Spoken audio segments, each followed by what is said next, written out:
The latest on the Cape Winelands area. So other parts of Cape Town that we're keeping a very close eye on. Some roads are beginning to reopen, but in Theewaterskloof, I'm afraid, not a single road was cleared overnight. I understand the dam in the area also overflowing.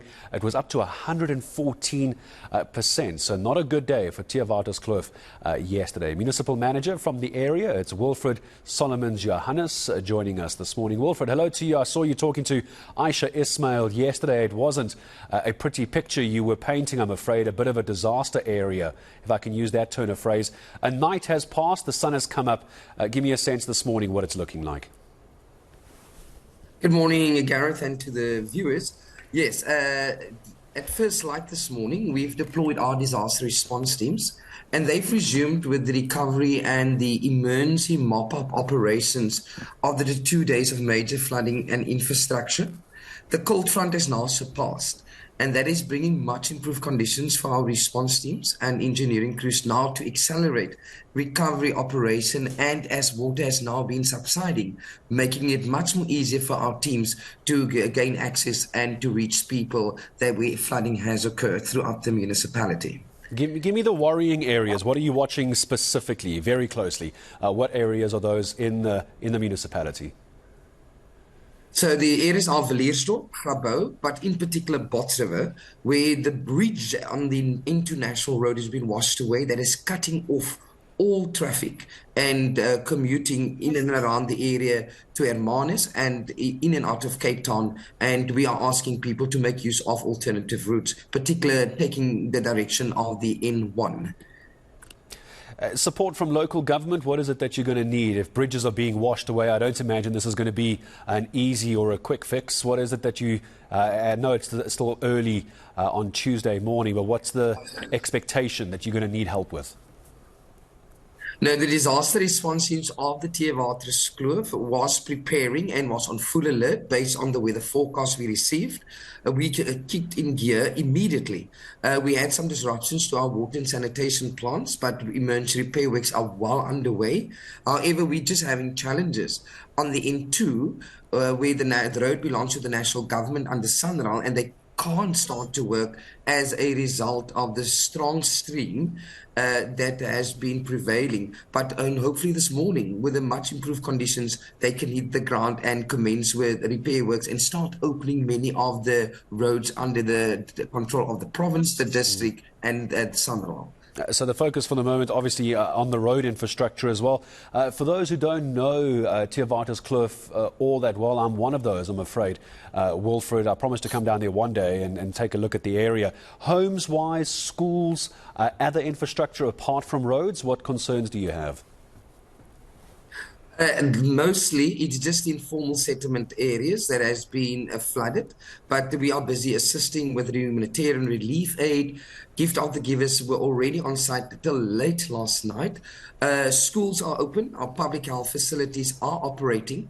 There's no disruption to critical and government essential services. The only problem that we are experiencing is the disruption and damages to roads that has been washed away and bridges that is disrupting the towns in the Theewaterskloof area, and that stretches from behind Salaris Pass by Cape Town, running through until Swellendam, Viliersdorp and Riviersonne.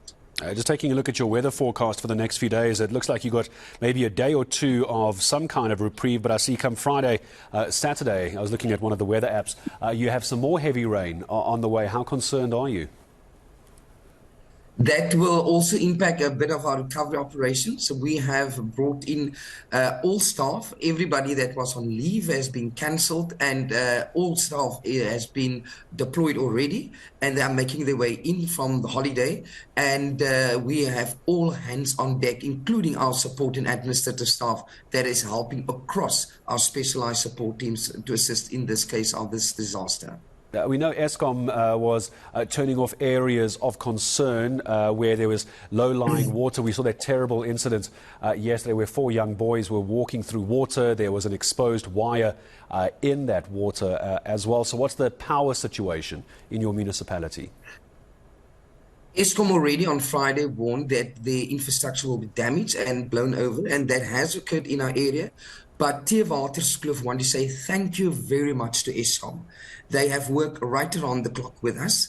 Within hours, they restored all our electricity, brought back on power supply. There were a bit of delays. The only area that is without electricity is Caledon, but great work and well done to Eskom. That has been a tremendous help to our municipality to keep the lights on and for us to provide this effective disaster response. Give me a sense of the human, not casualties, but the human effect on this. How many people are we treating that are injured or homeless? I don't imagine in your area, unless I'm mistaken, there's been any loss of life in Theewaterskloof. So give me a cost of the human capital here. So 3 people unfortunately passed away, one person in Villiersdorp and another one on a farm in Feyeboom. And tragically, at that bridge that washed away on the N2, one person luckily escaped and the other person could not make it out and died in the car that has been washed away along the N2. Otherwise, and we want to express our condolences to these families that has lost their loved ones. We housed, provided about 100 persons in our town halls for emergency shelter.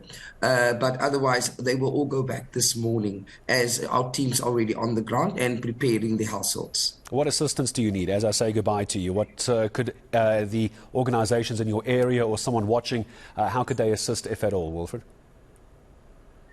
The humanitarian relief aid will greatly assist. All the people's homes are wet, so blankets, clothing, hot meals, and any other essentials to help the people as their homes has been submerged by water and water running through their houses. So the community spirit and the donations will be greatly assisted, and they can contact our emergency contact centre 0800 214 730. Maybe just give me that number again. It was a bit fast for me. 0800? 214 730. 730. 0800 214 730. Give me a nod if I've got that one right, Wilfred. I appreciate the time. Thank you very much. Municipal Manager for Theewaterskloof, Wilfred Solomons-Johannes as well. So that number again, 0800 214 730. And what I'm hearing is that it's a lot of people in the Western Cape. We heard from Robertson Tourism earlier, T, as well, saying that tourist areas, tourist destinations, opening up their doors, getting people in. And now we know there's donations down in Theewaterskloof as well. So I think all the communities coming out and I think making one of the biggest differences during this tragedy. Certainly.